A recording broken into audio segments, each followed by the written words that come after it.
Great, thanks for coming, everyone. Let me just share my screen here.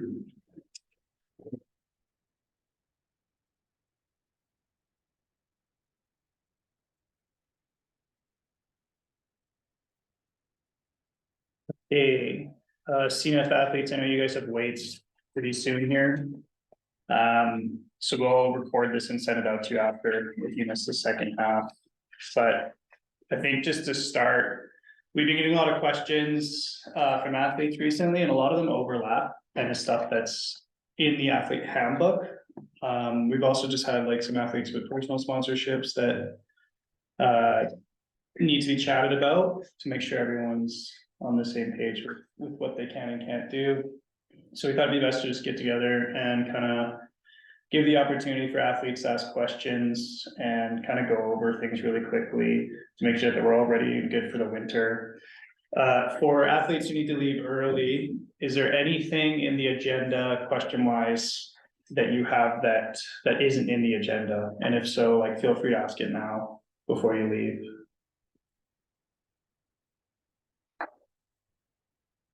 You can just unmute yourself. Yep. Are we receiving new clothing just to so I can organize my luggage? Is that That's Leia? Yes, so the athletes that the winter kit has come in and it is currently in branding. The World Cup athletes will have a few items added to their kit. They will be sent to P1 with someone who's going there. And those are scheduled for priority branding. And then I'll be reaching out to P1 athletes individually to let you know specifically what will be in your kit. Thank you. They're leaving tomorrow though, so. Oh, so I should tell you that today or tomorrow. That would be That would be great. So, yes. Okay, yeah, definitely. Give me a deadline. Thank you. Okay, any other Now questions? would be not bad. What, Brian? I mean, we could just let us know now if it's quick. If not, then that's okay.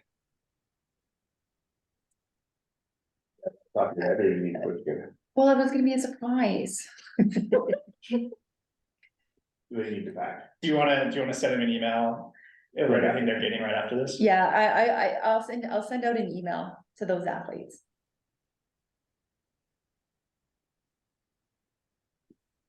Any other questions before we get rolling here? Sweet. Cindy, what is the athlete handbook? Well, the athlete handbook is this document we have that's basically, I don't know, a guideline or a rule book that contains all those things you need to know that don't actually have a home. So they don't fit in the athlete agreement, they don't fit in a Nordic Canada policy, but they're still sort of agreed upon rules that both Nordic Canada and the athlete kind of have to understand and follow. Yeah, I think like it says handbook, but it's kind of it's truly a guidebook. Just to like help you understand. I mean, really, there's a lot of like useful information for the athletes in there. Like there's like a draft contract for a sponsorship, and it kind of gives you a breakdown of like how much you should ask for sponsors and stuff like that. There's a lot of cool stuff in there if you haven't read it. I think the big takeaway from this is please read it. If you have read it, a year ago, read it again just as a refresher. And it is an extension of the athlete agreement, which means when you sign the athlete agreement, you're basically signing off that you agree to everything that is in the athlete handbook. Also through this meeting, just for the Quebec or the French athletes, like if we're speaking too quick, just let us know and we can get Robin to do some translation on the fly. And if you have a question, just like at any time, let us know. So I want to start with just a really quick breakdown of our sponsorship program and how it kind of works. We do 5 different levels of sponsorship from bronze all the way up to diamond. Basically, the more money you pay, the more things you get. And on the left, there's kind of just a quick breakdown of like where all of our sponsors are in level. So on the right, it's just a quick, like, here's what they get. And how we kind of decide what they get. When we are approached by a sponsor or vice versa, we kind of go through a bit of a checklist to make sure that it makes sense for Nordic Canada to partner with them. So the biggest thing is they're meeting the minimum entry level, which is like $5,000 of cash or 7,500 in a mix of cash and value in kind. It must benefit a large amount of athletes. So we get a lot of sponsors who want to partner with us, but they're interested in sponsoring like 5 athletes with stuff or with money. In that situation, we'll say no, because it just has to benefit enough people to make sense for us to go with them. It can't be in conflict with exclusive sponsors. So Swix is an exclusive sponsor for winter apparel. So if like Kraft came in and wanted to provide winter apparel clothing, we would have to say no. And it can't negatively impact Nordic Canada. So if it's like, I don't know, like a tobacco company or something, or I don't know, just like a bad company, we would say no. And then the final one is a tobacco or tobacco, which is a FIS rule. And then here's kind of the breakdown of like what you get. So the big 3 right now are Pembroke, Haywood, and Pembroke and Haywood and Swix are kind of the big 3. These 3 are all big money. This is value in kind. So Swix gives us probably the most stuff, but it's all in value in kind and clothing. And then Eau Claire is doing like a mix. They give money for certain things, like I think like the Wax Techs. A lot of that money goes towards funding their travel and stuff. And then Concept 2 and Basecamp are a bit of a hybrid as well. The 2 exclusive sponsors we have this season are Swix and Eau Claire. So our partnership with Swix, it's actually with Langto Canada.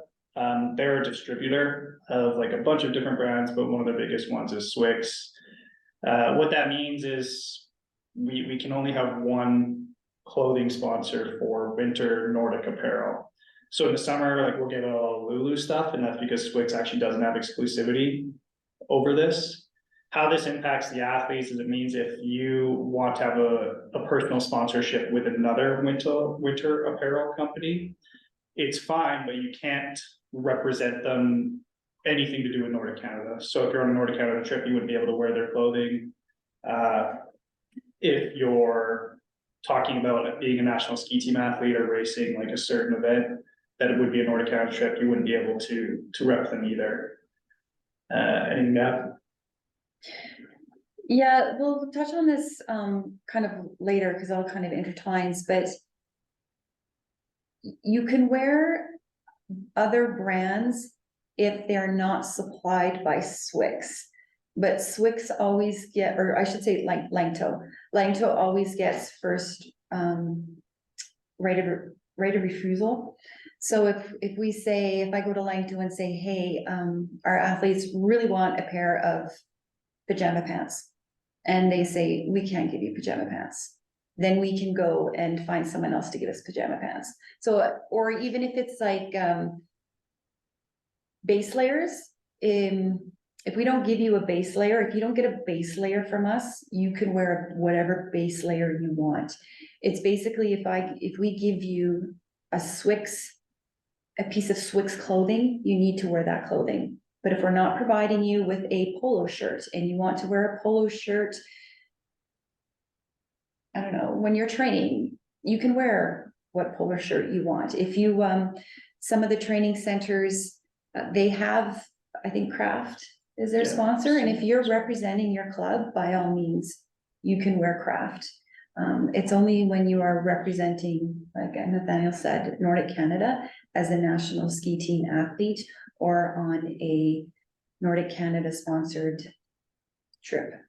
Yeah, like a lot of the athletes in Whistler World Juniors were wearing like their Arc'teryx rain jackets on the raining day, which is totally fine because if you didn't get a rain jacket from us, then like obviously like stay dry. Exactly. Well, the only thing we ask really is like, you know, if you're on the podium or doing an interview or something, you just take that jacket off to put something Swix on for that like photo or that video. and then it can go back on right after. Yeah, never think that you cannot wear anything that you need to wear to do what you have to do in your training and in your racing. If we don't supply it to you, wear what you want. Eau Claire's the other one. They have exclusivity over our gloves. That does not mean that you can't wear other gloves. If they don't work for you, you don't like them, you can submit what's it called? You have to submit in writing, so like an email to Stefan Barrett. Stefan is the signer of this contract. But just because you submit a letter doesn't mean your request is going to be accepted. Stefan will likely come back and, well, first he'll contact Eau Claire and they'll want to know what the problem is. What issue are you having with the gloves? And again, Eau Claire will get first right of refusal to see if they can come up with a solution, make the gloves work for you. And then if they can't come up with something, then it would be up to Stefan, who would sign off to say, yes, we are giving you the ability to wear a different kind of glove. So that's kind of the process.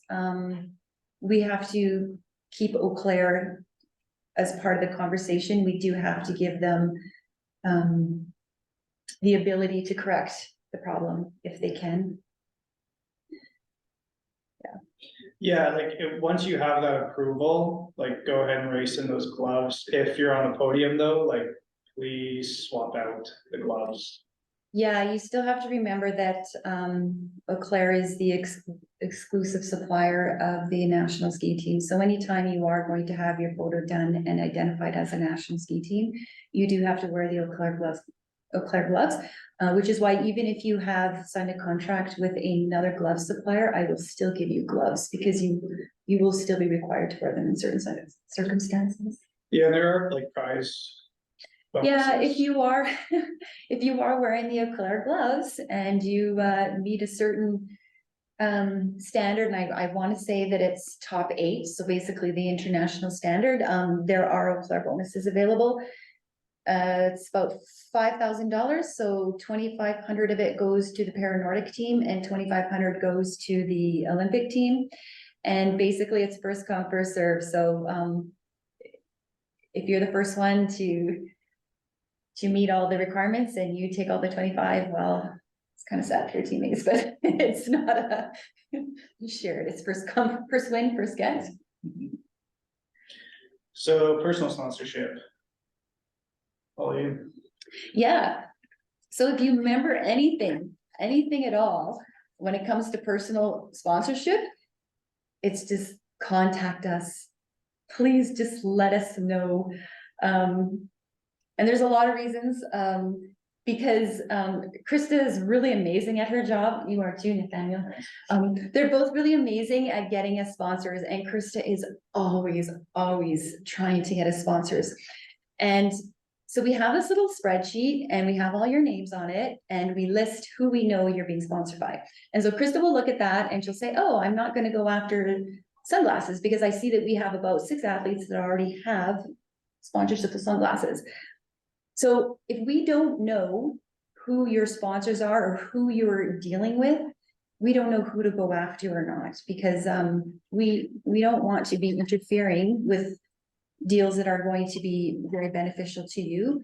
But if we don't know, we are going to charge ahead, trying to get as much sponsorship as we can. So please just let us know. And there's a lot of things that that actually are to your benefit to let us know. One is, if you're going to sign a contract, we don't want you to promise things that you can't deliver on. So if you're not really well read on what our rules are, there's a potential you could be promising something that you can't, especially around the clothing and what you can put on your uniforms and what you can do with clothing. The other one is the contract too, is we want to make sure that your contract is benefiting you, that you're getting the best deal that you can. And that there's items in the contract that should be in the contract. Yeah, I think a contract, I know like a lot of the agreements are like with someone you know, or there's some sort of personal connection. But especially with bigger sums of money and bigger asks, like something that could just be like a buddy deal can turn into something else. So it's always good to have a contract, and it never hurts to have someone, either Cindy or Stefan or myself, read through it to make sure that you're not setting yourself up for failure. I think that's big thing. As soon as you kind of can't deliver on what the sponsor expects, like why would they keep sponsoring you years forwards, right? Yeah, when in doubt, just reach out to Cindy or Stefan and ask Yeah. questions. Just ask us, let us know. Let us know what you're doing.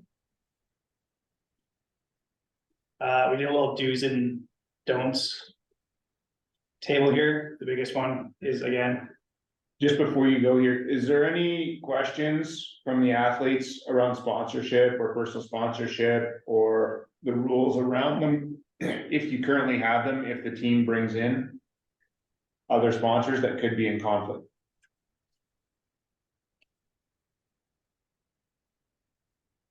give her. How much space do we still have for personal sponsors? So on the new uniform that's going out, right now, we are using 270 square centimeters of our 450 allowable. Okay. So Yeah, somewhere. there's some room, And that but could be all on chest now because the arms seem pretty full, based on the last guy. You're correct. So this is moving into what you can actually put on your uniform. And this is why it's really important you contact me, because we're in a commercial suit. So our jackets, we have high turnover because they quit making them. So we have to order new ones. I don't always get to see that jacket when it arrives. So when jacket arrives, like we got some dynamics. We're like, oh, we're going to put Canada here. And we looked and we're like, wow, there is a pocket right here. We cannot brand over a pocket. Or the girls, I think the men's jacket has a nice stripe here, and the girls goes right down here. So right there, we're like, wow, we can't brand on this arm because you can't brand over that reflective. So then we're like, okay, now the women's jackets are branded differently for the men's. So if we want to, so anyways, there's a lot of decisions that go into branding. So it can't, that's why our branding moves so much. The multiple brandings that happened on the triax, that was actually a branding error. And we had to do both arms in order to comply to our sponsorship contracts. Okay. So yeah, that was not ideal.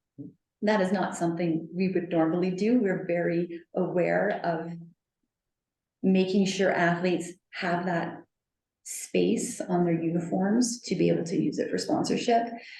The one big thing that happened is we did not have, if you look at in the handbook where it has the little chart that tells you where you can put stuff. We had an open space on the headwear when we lost AltaGas. With the headgear, we're only allowed to put one sponsor on that headgear, which is why it's so protected. So you have to have the Nordic Canada has to go on it. And then Swix takes up the other sponsors. So that leaves one space for the sponsor. And we didn't have one for like a year. So it was open in the handbook. But we have just recently filled that logo space. Yeah. So very changing. So it's very important you just keep in contact with us, because the other thing is there's sometimes you will get 5 items and the space, the branding space could be different on every single item. So just because one jacket has 247 centimeters, your race suit might have 300 because we blew the logos up. Right. But I just contact me. I know how big our logos are. So- I usually know. The other piece, athletes, that you need to contact, don't feel you can't have a sponsor or the logo on your suit. So for example, if a company came to you and says, we want to sponsor you for $100,000, but we must have your name or our company logo on this part of the suit. Don't just automatically assume that you can't have that. This is where the communication comes in extremely importantly, because Cindy, Stefan, whoever it is, wants to help you secure that sponsor. And if they put those types of mandates to do that, then it's actually possible to work around in certain instances. Yeah, if we know ahead of time that you're going to get a $50,000 sponsor and they want a specific place, we will work to try and get you that space. So like usually the winter gear is going to come in October. So that's usually when I start making the branding decisions. But when do we secure our sponsors usually? What's our deadline for a while of We generally sponsors? don't have a deadline, like we'll take, if a sponsor came tomorrow and was like 100 grand. It just comes down to clothing, so like Haywood coming in so late, the only thing we could provide them with this year is the headwear. Because it's too late to do the suits, we can't print on them, they have to be manufactured with the logo. So normally they actually would get just the suit and not a head sponsor. But for this season, it's just the only way we can make it work. So there is no like cutoff, but it really, we try and secure things ahead of time, so Cindy has time to make sure, to figure out all the uniforming and everything. So really, like, if you can get your sponsors in line, beginning of October is probably a key time to let us know if you'd like to add sponsors at specific areas. Otherwise, once I release the uniform to you. With one, I'm gonna put a caveat to that. If you are thinking that you've got $100,000 sponsorship, just for example, for headgear, that needs to be communicated well in advance. You will not be able to take that headgear space if it's communicated in October. It'll have to be done ahead of time, because there's gonna be a huge negotiation process with the sponsor for the national team for that space first, and we can negotiate for you in that area. But you can't just assume that, oh, well, it's all set up and good. It just requires communication, okay, guys? It's really critical. Yeah, unless it's like, again, a tobacco or alcohol company, we're pretty much never just gonna say no. We're always gonna try and make it work, because obviously you guys need sponsors, and we're gonna do our best to make it work for everyone. Okay, do's and don'ts. Do's are pretty straightforward. We've covered pretty much all of them. Don'ts, if in conflict, if, for example, like Polar, you're sponsored by Polar because they're a team sponsor, you can kind of do whatever you want, to be honest. Except for using like Nordic Focus photos and getting into them, or World Cup footage, that's like a no-no. But other than that, like, if it is in conflict, so if you have Garmin as a sponsor, for example, you can represent Garmin as much as you want, you just can't do it and tie it into the national ski team or Team Canada. So if Garmin's your sponsor, you can't do a post in your entire national ski team kit saying like, super excited to wear Garmin, while being an athlete on the national ski team representing Canada. Like that's a no-no, but you could say, really excited to wear Garmin this season as a Canadian cross-country skier. Totally fine. So you just gotta be kind of careful with the wording. Same with, I mean, for Garmin, for example, and Polar, like Polar's not exclusive. You can race with a Garmin, you can race with a Cinto, you can be on the podium with it, that's totally fine. When it comes to Swix and Eau Claire, that's where you kind of just have to follow those rules. So feel free to get any sponsor, pursue any sponsor that is in conflict. Again, just make sure you're communicating that with us so we can go over to do like what is okay, what is not okay, and we can help you whenever you need. And that kind of comes into over promising as well. If you're promising, you know, let's say like random glove company that you're gonna like rep them as a national ski team athlete, wear them on the podiums, like all that stuff, like that's over promising. And then when it comes down to it and you're not able to do that, it makes you look bad. Whereas if you're just upfront and say like, this is the rules that I have to sign with Nordic Canada, so here's what I can do, and I'm gonna do my best in those areas, and we can make it work that way. Any questions there? Great, public and personal appearances. As part of your contract, each athlete has to do 2 sponsor activations per year. And then after 2 appearances, you can ask for an honorarium, which is like just money, basically. So for example, like a lot of athletes help me with the base camp video, that would count as one of your activations. Eliane and I did a Swix video, that counts. And then like a Pembroke dinner, and Montreal, that would count as well. If you're ever like unsure if this counts or not, just ask us and we'll let you know. I like loosely keep track of these things, to be honest, but there is a chance like I'll ask you on a third and you may be like, this is actually my third, like, do I get an honorarium? And that's totally a fair question to ask, and we'll figure out what that looks like after that. How do I choose different athletes for different things? The first thing to consider is like the sponsor request. So a lot of the time sponsors be like, we're looking for this type of athlete. And then I'll kind of suggest a few to them that would kind of match what they're looking for, and then they would choose. And we would go from there. The other biggest thing is availability. So where I live in Canmore, it's hard for me to do different activations with Quebec or Thunder Bay or wherever athletes, right? So it ultimately comes down to who I can work with when doing activation. And then finally, it's representation. I'm always trying to consider which athletes are used. So I'm going to try and balance it between East-West athletes, male, female, Paralympic stream, etc. Try and get like a good representation from all of the athletes. Any questions there? Lovely. Uniforms, over to you. Yeah, uniforms. Yeah, so the Langto contract for Swiss Clothing is our biggest and most lucrative deal. We're so lucky to have them. Uniforms are complicated. So when we get a VIK and we have a contract that outlines what they're going to provide us. So currently, like off the top of my head, they'll say, okay, for World Cup athletes, we will give 20 uniforms for World Cup athletes. We'll give 8 uniforms for techs. We'll give 8 uniforms for coaches. We'll give 20 uniforms for the World Junior, and then you have 6 support staff. So in our current contract, I believe we have, I want to say that we're outfitting 93 people. We outfit all the athletes from like Paranordic, and all our coaches and staff, Paranordic and Olympic. So we have a lot of uniforms to give out.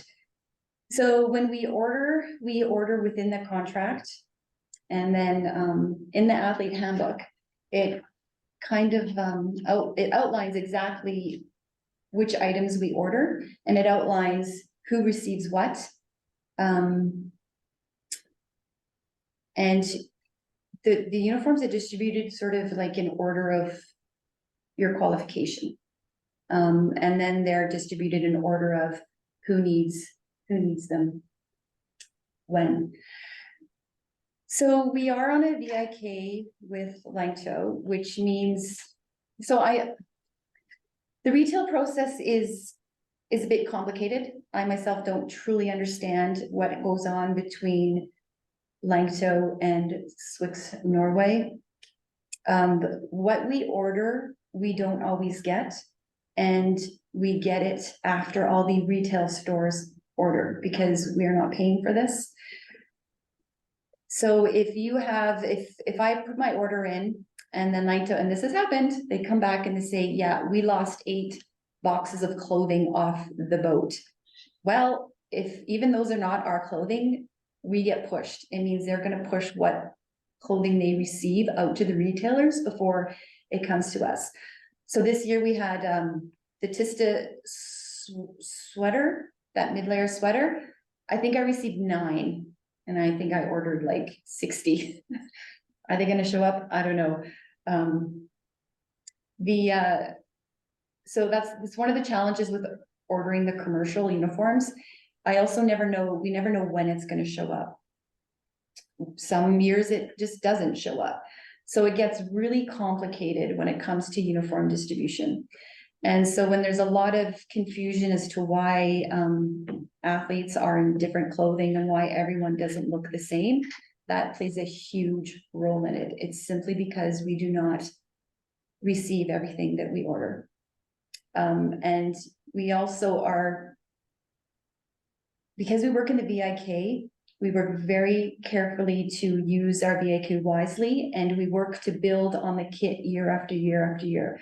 So 1 year, so if I can reuse uniforms, or instead of just like reordering whole new kits every single year, if I can save uniforms and use them for the next season, that means I can order new items and supplement it. So 1 year, by doing that, we were able to include the rain jackets, right? That's not something we normally can order.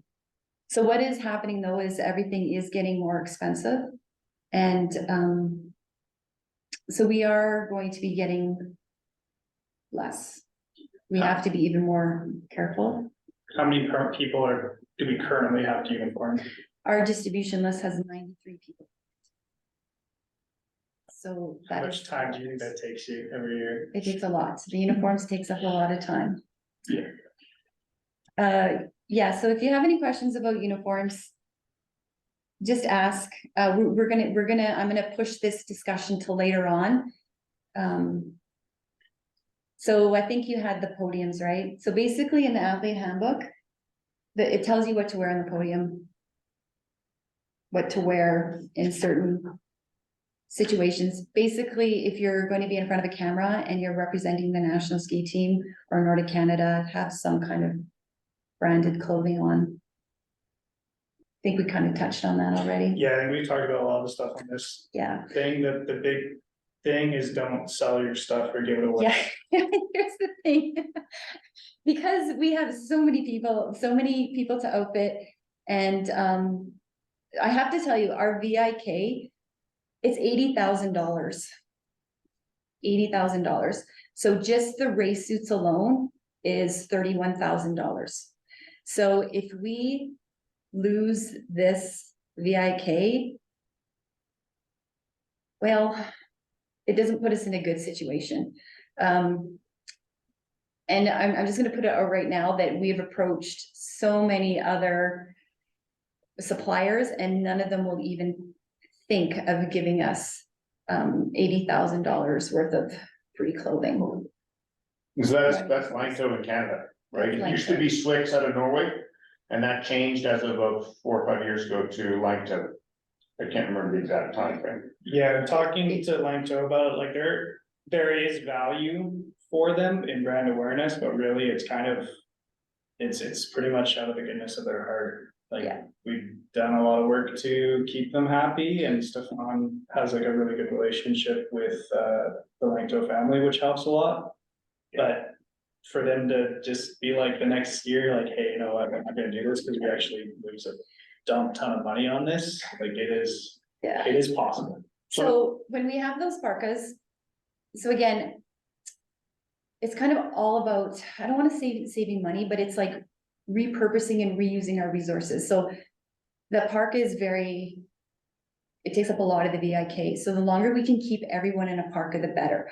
So when we've got athletes that get a parka and they go on one trip and then they sell it, that's $400 we're losing from our uniform kit. If I can get that back, like if we can repurpose that and give it to someone else, that's $400.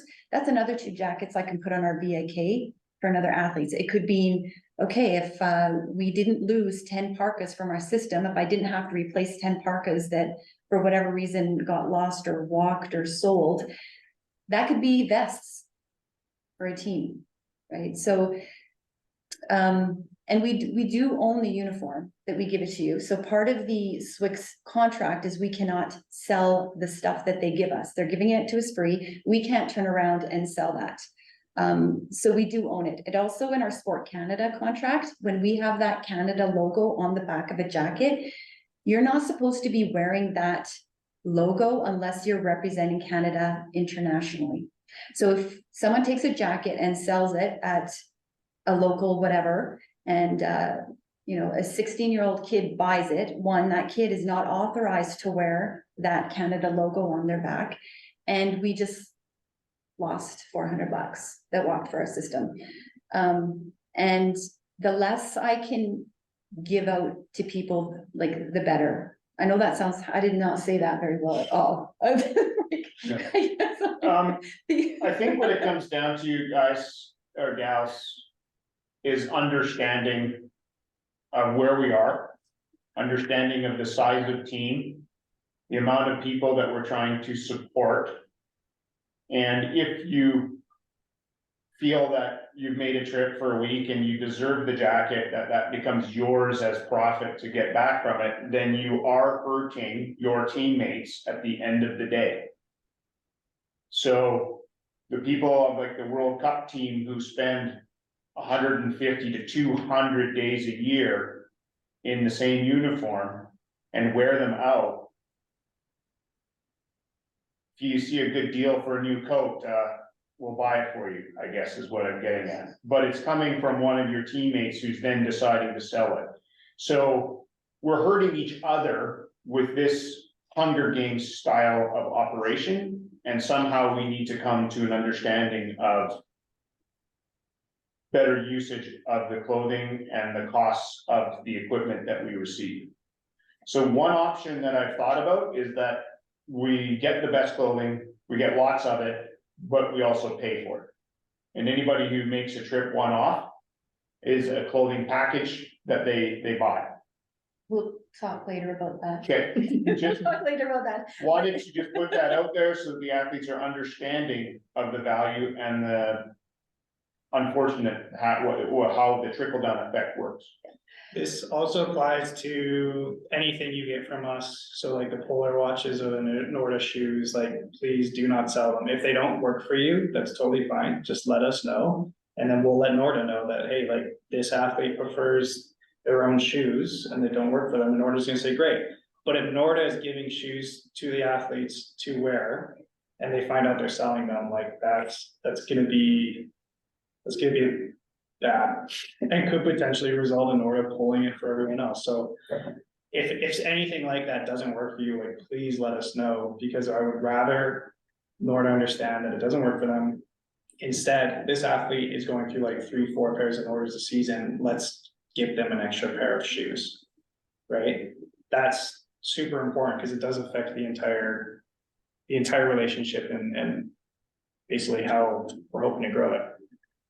Yeah, so the takeaway is that even though we are giving you clothing, you don't actually own it. Nordic Canada owns the clothing, and we do have the right to recall it. I have a huge clothing database and I track everything that I give to every athlete. And so when I do the orders, I order in November for the following winter. So when I do the order and I see that you've already received a red parka 3 years ago, and you've already received a warm-up pant and a warm-up jacket, I'm not ordering you another one because you have those. And if you've sold your red parka, then I really might not have another one to give you. And if you say, I need another parka, and I say, I gave you one, and you haven't told me that it was lost or it was ripped or something happened to it, you will be asked to pay for it if you have to replace that item for you. Finally, if you need to alter it, like, obviously, if things don't fit that well, if you're a para athlete and you need to change your clothes, just give us a heads up. Generally, it's not gonna be a problem, but like, if you need to, yeah, whatever, just let us know. That's pretty much it on altering. Personal sponsors, I think we kind of covered We it. kind of covered that. Yeah, again, just ask us. Headwear, we went over, it's gonna be Haywood. If you have promised a personal sponsor to someone already and haven't let us know, please let us know, and we'll go from there. Kind of did this too, Yeah, the best. who gets what? If you're never sure, like, what everyone gets, it is in page 10 of the athlete handbook. I think there's also a price breakdown of how much it And costs. how much it costs to replace that item. Yeah, Okay, so our current clothing strategy, I kind of went through what our current clothing strategy was, and I kind of hit on the pros and cons.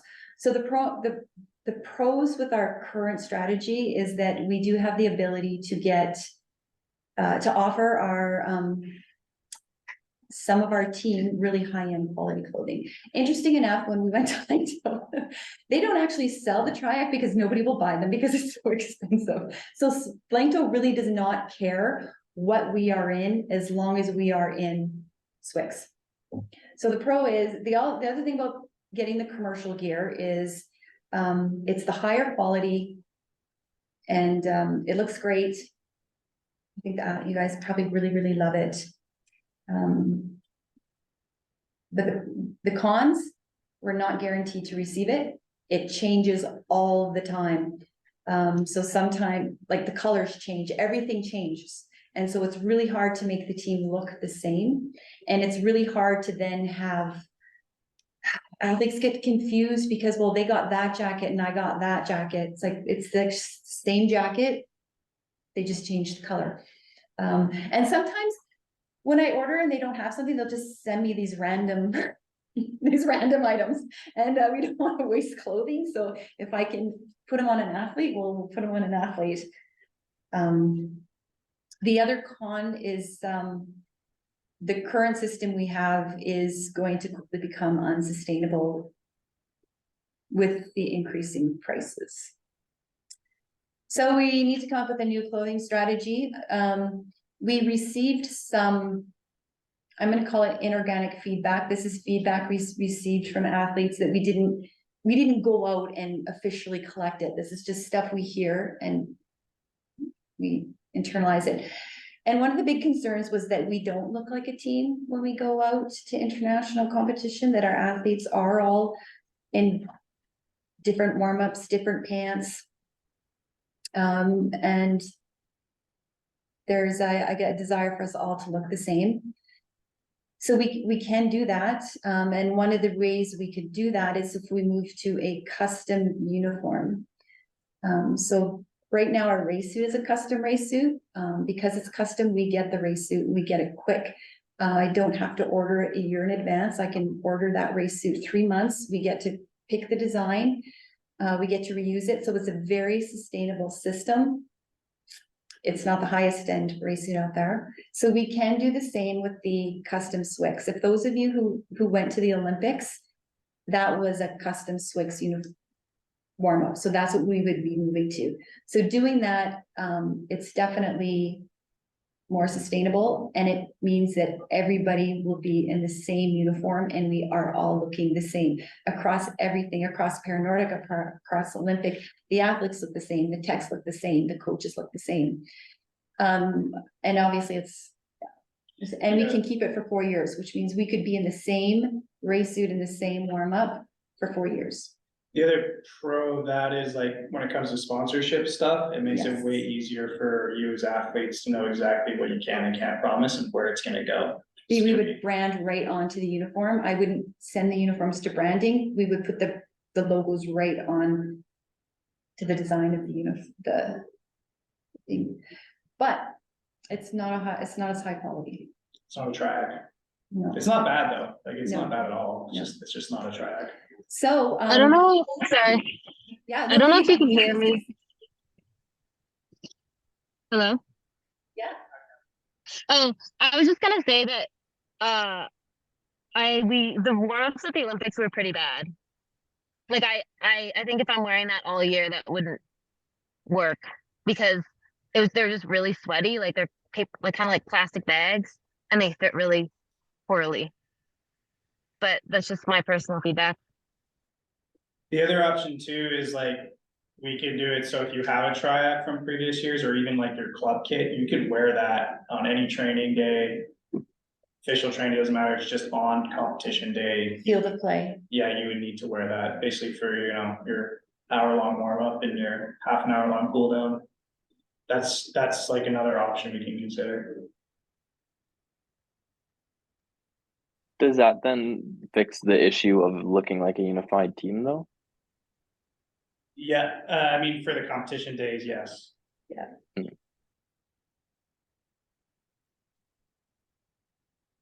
For para, it's like not as easy to just get up and go change pants or change shirts either, just as a heads up on that.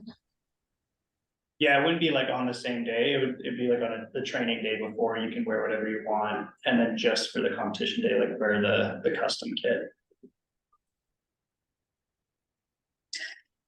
So how important is it that everyone looks exactly the same on an international competition or a camp?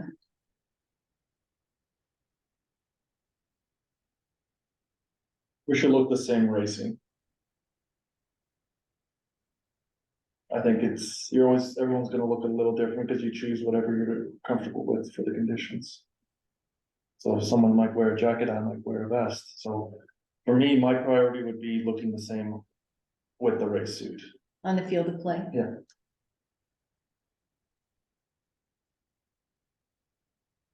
Anybody else have any strong opinions? We're not sold on this yet. It's just something we're considering. So feedback Yeah. is huge for us right now to try and better understand like what the athletes need. And what their priority is when it comes to uniforms.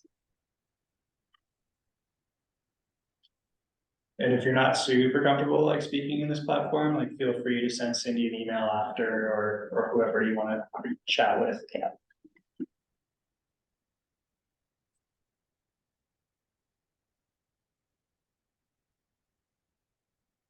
Me. Did you want to add to the clothing strategy? You mentioned having to pay. Another idea that we've kicked around is, well, there's two things. One, we could make all uniforms on loan, which means, let's say you're going to a World Juniors trip. We will have a World Junior kit. You get to wear it and you give it back to us. You don't get to keep it.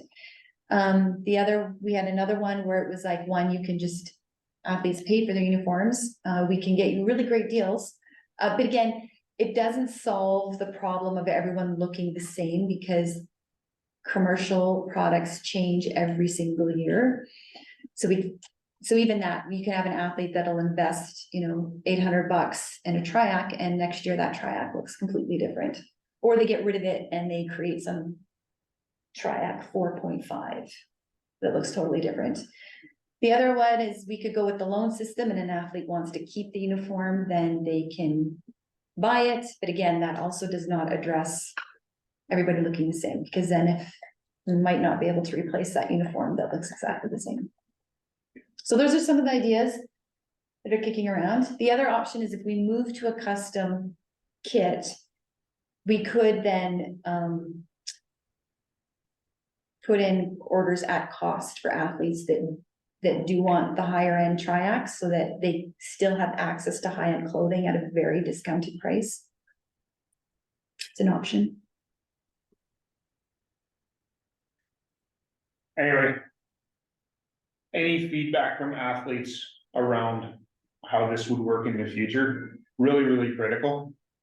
I have my own opinion, however, it's from racing more than 20 years ago, and things have changed since then, and you have different opinions. So the athlete feedback is really critical, and we need to hear from you to know what that is.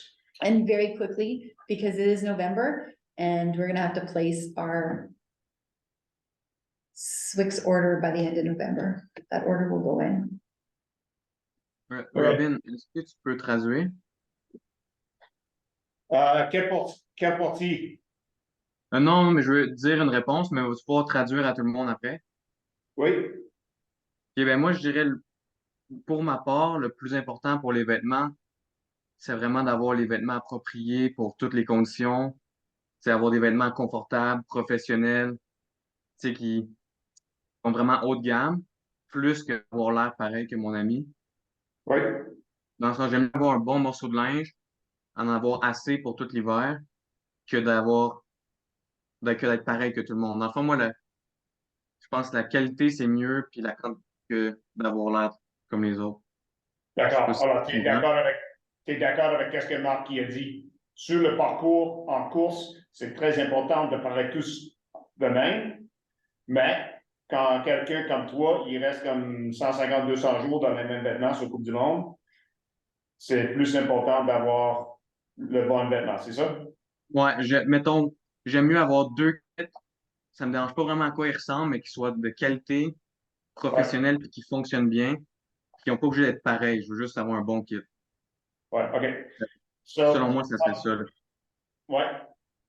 Olivier's feedback is in his scenario, he feels that it's more important for him to have a lot of different clothing for different conditions over the year. And he would feel better about it being higher quality, so he will keep a high quality vest from the year before to wear, or different things like this. Rather than looking all the same, except on the race course, like what Mark's feedback was. And I believe that it's very true for older, mature athletes who've been on the team longer and longer, that this becomes a bigger piece that's really important. Merci pour ça, Ali. C'est très important de t'entendre. Yeah, like I also agree with Indian. I think the one thing too is I've had like not as good quality clothing before, and then it just falls apart. And then it's like I have to replace it anyway the next year. So I don't even know how much money we're saving. Whereas like say like this red parka, like I've been able to keep it for a long time and it's still in really good shape. And yeah, it's expensive, but like I've been able to keep it for a really long time, and I'd way prefer that over like having uncomfortable, lower quality clothing that we have to replace more often.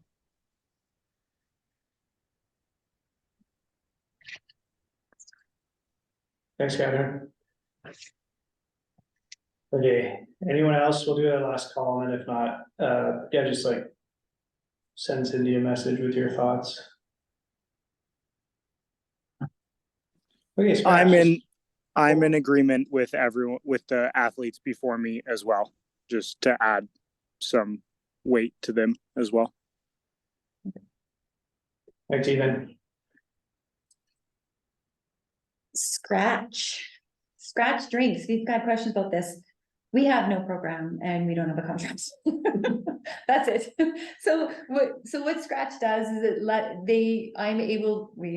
Nordic Canada is able to order like any other retailer at cost. So we get it at cost. So basically 50% of the price of what they sell it for in the stores. We put orders in when there are sales. So if I see a sale coming up, I'll ask the coaches, anyone got money to buy Scratch? Or if there's a camp coming up, then I'll put an order in. So that's it. That's our Scratch program. But I know athletes have requested to have access to Scratch.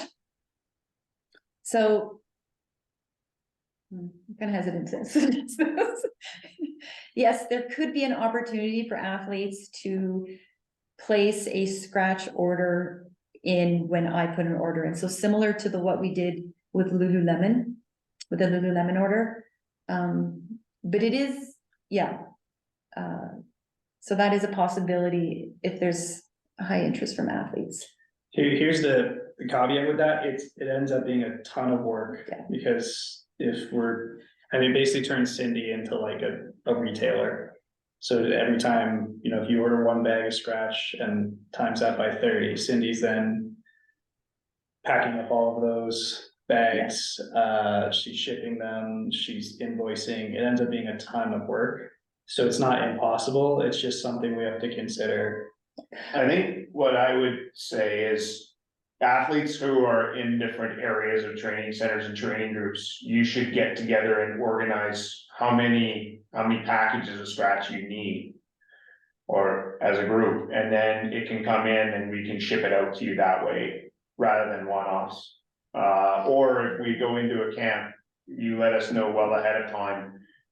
We can bring it into the camp then, and then we can organize release of it upon payment. At the end of the day, this stuff we're getting it just at cost, so we're paying a cost. Many of you might have access to getting this through stores or anything else in your areas for the same price and save on shipping. But open to ideas. Thank you, guys and gals. If anyone wants a Scratch contact, let me know. You can try and sort something out with them individually. Or any sponsor, like if you ever want a nutrition sponsor, just reach out and we might have a contact for you to try. Okay, on to the next fun thing, engagement strategy. We're gonna rip through this because we're getting pretty close to an hour here. If anyone has any more questions about engagement strategy, just reach out to me after, and we have like a whole thing and we can go through it together. For this season, like priority one coverage is gonna be FIS World Cup, Paranordic World Cup, and Parabathlon World Champs in PG. The international race coverage, like, it's all gonna be really accessible as far as schedule goes. I think that's easy. Preview World Cup starters for each race weekend, that's para and Olympic stream. For World Cups, we've lost Chris Dornan for this year. For those who don't know, Chris Dornan was our media advisor. So he wrote all of our media releases. He was the one calling up the athletes after races for interviews. We no longer have him, and he did a ton of work. So we're moving media releases from top 30 to top 10 this season, and that's basically just capacity thing on my end. I'll be writing them this year on Saturdays and Sundays.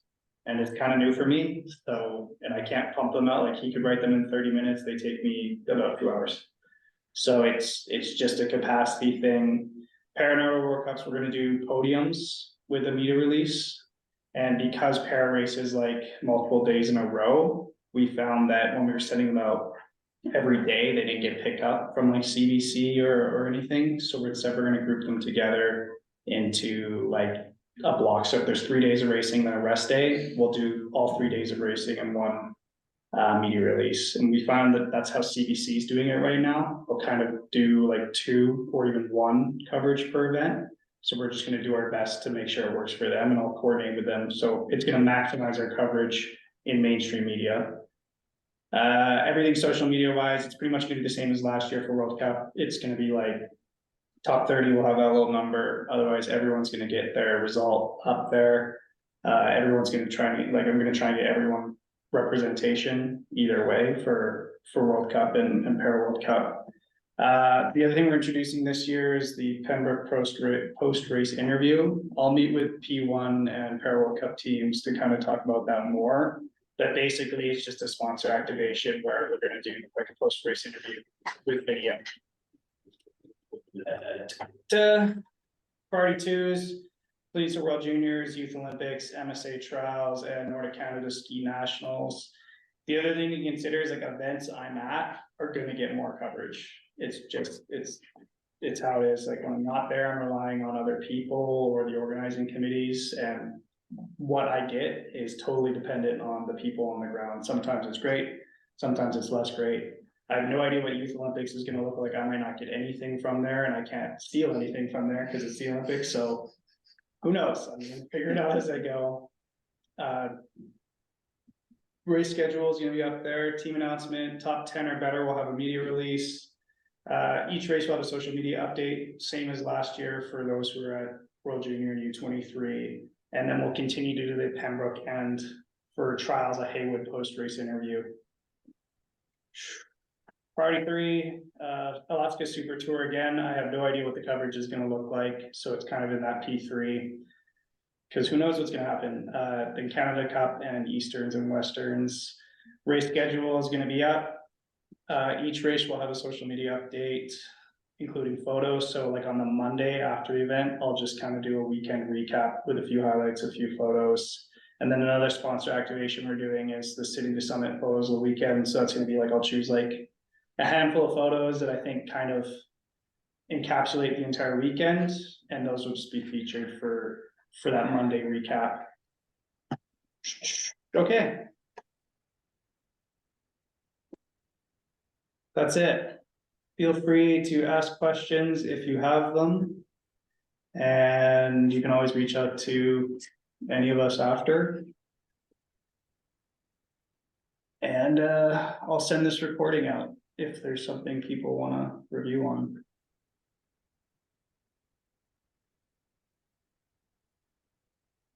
Anything? Going once, twice, 3 times? All right, that's all. Thank you everyone Great, for thank coming. you. And like I said, just reach out anytime.